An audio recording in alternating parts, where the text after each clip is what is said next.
Kier Simmons, NBC News. Mr. President, satellite images show that there are North Korean troops in Russia. What are they doing here? And isn't this a serious escalation of the war in Ukraine? Mr. President, there are also a few weeks left before the U.S. elections. Russia is again being accused of interference, and it is said that you had private conversations with former President Trump. Did you have conversations with him, and what did you talk about?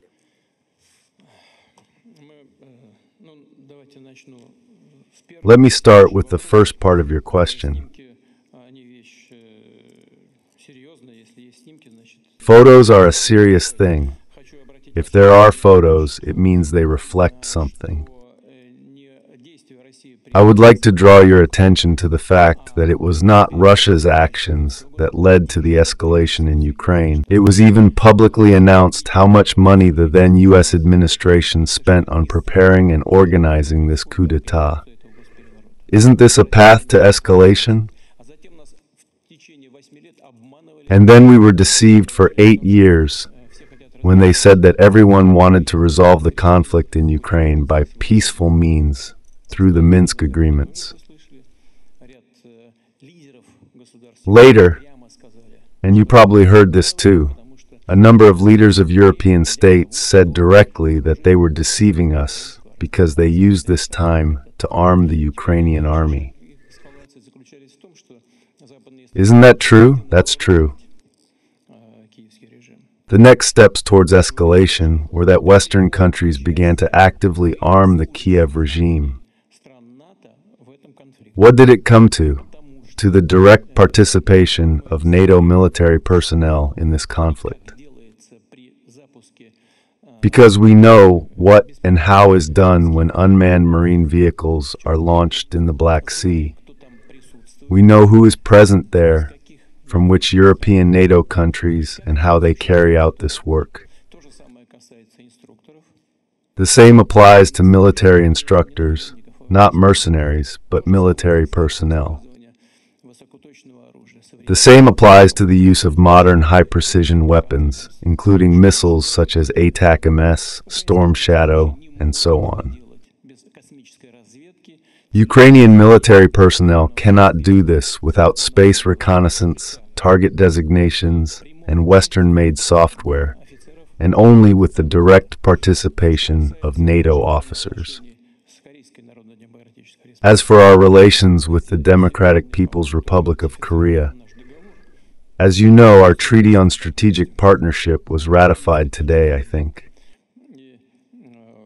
There is Article number 4, and we have never doubted that the North Korean leadership takes our agreements seriously.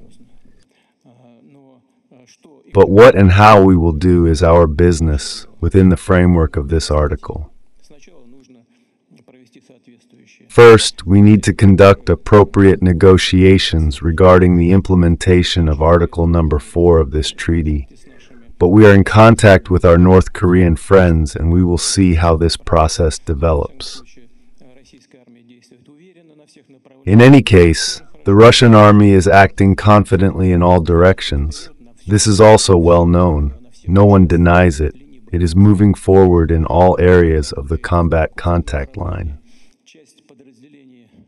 It is also actively working in the Kursk direction. Part of the Ukrainian army units that invaded the Kursk region are blocked, surrounded. This is approximately 2,000 people. Attempts are being made to unblock this group from the outside, to break through from the inside, so far unsuccessfully. The Russian army has begun to eliminate this group. As for contacts with Mr. Trump, this is something that has been constantly discussed for many years. At one time, we and Trump himself were accused of being somehow connected with Russia. Then, as a result of an investigation in the United States itself, everyone came to the conclusion, including in Congress, in my opinion, that this was complete nonsense, that nothing like this had ever happened. It didn't happen before. It doesn't happen now. and how Russian-American relations will be built after the elections. This depends, first of all, on the United States.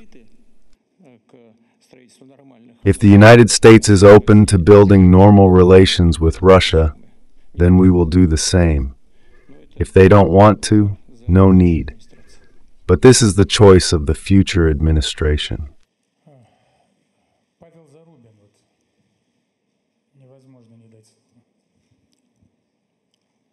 Good evening. Pavel Zarubin, Rossiya TV channel. May I continue the topic of conversations with Trump? The former U.S. president and now candidate for U.S. president also stated that in one of his telephone conversations with you, he allegedly threatened you with a strike on the center of Moscow. Is this true? And in general, can you be threatened? Do threats have any effect on you? And how do you feel about the fact that in big politics now even the leaders' conversations are increasingly spilling out into the public space, if this story is true? And one more question, if possible, about the BRICS summit. Do you feel isolated now? And don't you miss, perhaps, communicating with your Western colleagues? Thanks a lot.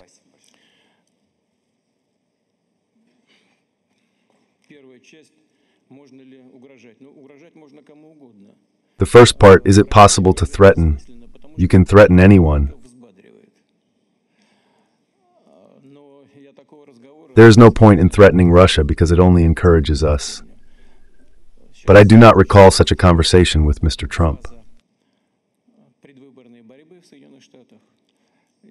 We are currently in a very acute phase of the election campaign in the United States, and I suggest that we do not take statements of this kind seriously. But what Mr. Trump said recently, and what I heard, he spoke about the desire to do everything to end the conflict in Ukraine. It seems to me that he says this sincerely. We, of course, welcome statements of this kind, no matter who makes them. We receive different signals from our Western partners about possible contacts. We have not closed ourselves off from these contacts. And when we hear that I refuse some conversations, contacts, including with European leaders, I want to tell you that this is a lie. We do not refuse, we have never refused, and we do not refuse now. If someone wants to resume relations with us, please, we talk about it all the time, but we do not impose ourselves.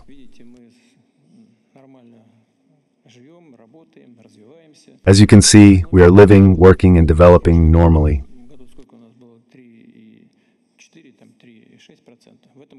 Our economy is growing. Last year we had 3.4 to 3.6%. This year it will be about 3.9 maybe. The Eurozone economy is balancing on the brink of recession. In the States, however, there is growth. It will be a little over 3, I think somewhere around 3.1 to 3.2%.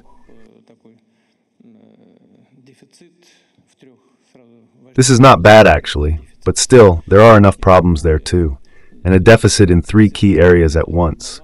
A foreign trade deficit, a balance of payments deficit, and a huge debt, I think 34 trillion. We also have problems, but it is better for us not to argue with each other, not to conflict, but to think about how to solve these issues together.